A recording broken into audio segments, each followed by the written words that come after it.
Hello, it's Adam here, and I want to talk about something that the media, that people don't seem to focus on. Have you ever noticed that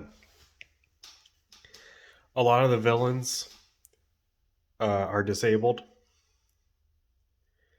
Like Captain Hook, he has an eye patch and he has a hook for a hand. Peter Pan can literally fly. He can literally fly. Captain Hook can't fly, and Captain Hook is the villain. He has a hook for a hand. The Wicked Witch of the West. She has green, she has different color skin than everyone else in The Wizard of Oz. Everyone else in The Wizard of Oz is white and clean, and she's the only person of color in that whole um, movie. She has green skin, she has a big nose, and she's the evil one. And the White Witch, or whatever, the Witch of the North, has blonde hair, and she's the good witch. You ever notice that?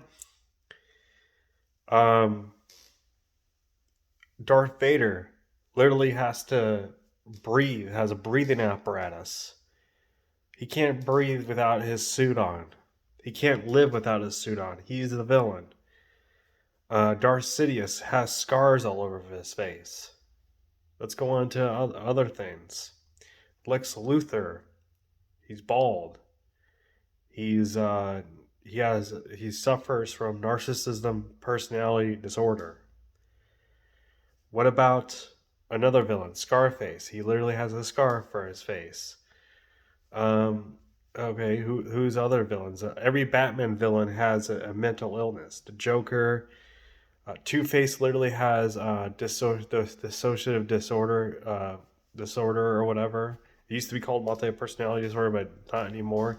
He literally has two personalities split, where one is the evil side, one is the other side. He's disfigured. The Joker is disfigured, right? The Joker fell in a vat of acid.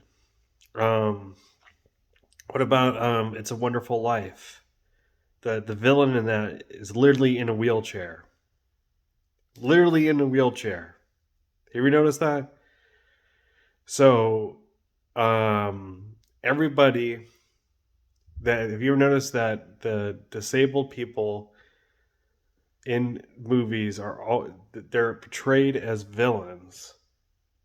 Why are they portrayed as villains? It's to display that disability people are bad people.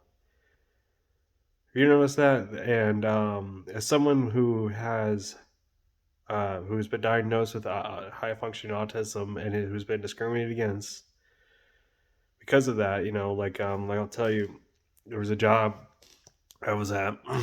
They said, "Oh, all you have to know is Java." So I went in and I knew Java well enough, and knew some, was practicing Angular.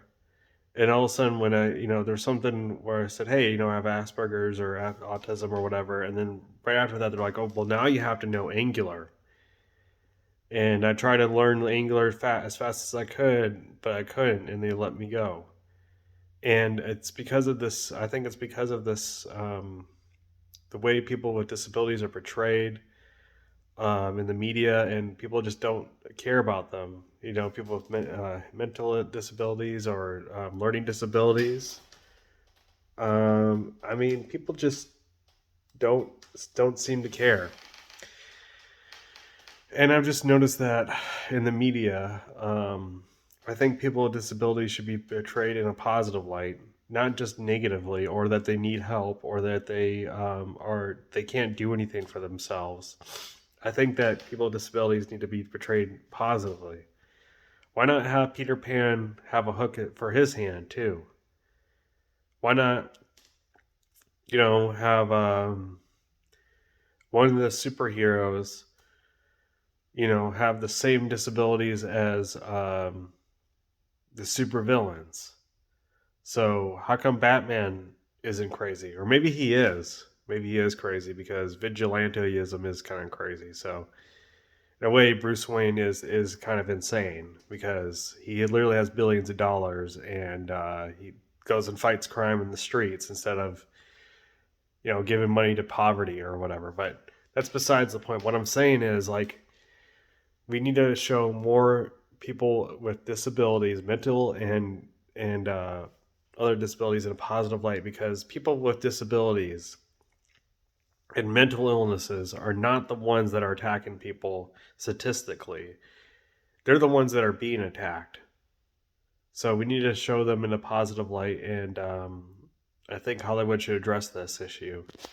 And let me know if you can notice that, like, most of the people who are villains have some kind of disability, noticeable disability or mental disability, in terms of in Batman.